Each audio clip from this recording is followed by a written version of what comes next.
schedule agad-agad. Will you also question his being included sa shortlist? At tignan natin kung anong gagawin. Pero hanggat maaari, talagang pipilitin ko hanggat kaya at tututulan. Tulad nga ng sinabi ko kanina, ay nako, hindi ko rin kayo tatantanan kasi klarong-klaro naman ang moves nila. May message din po kasi. Garapala na po. Ang mensahe niyo po sa ading niyo na ultimately siya na may appointing authority. Ay nako, talaga naman hindi yata nakikinig.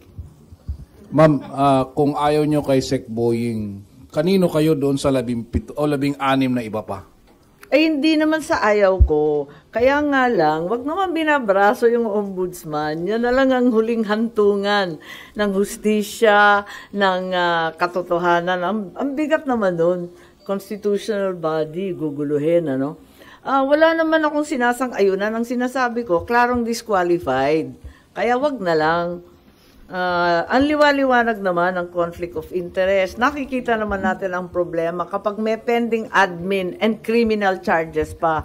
Ang bigat naman, tapos gagawin ninyong ombudsman. Tama ba yun? Wala naman akong kinakampanyang kandidato para ombudsman. Sa totoo lang. Di ko nga kilala yung mga listahan. Siyempre, trabaho ng JBC yun eh.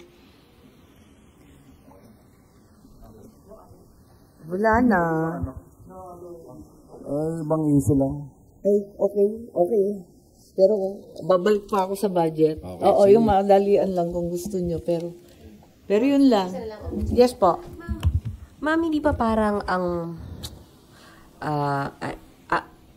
for a goal na tanggalin lang si VP Sara, yun po talaga yung goal ni Secretary Remulla?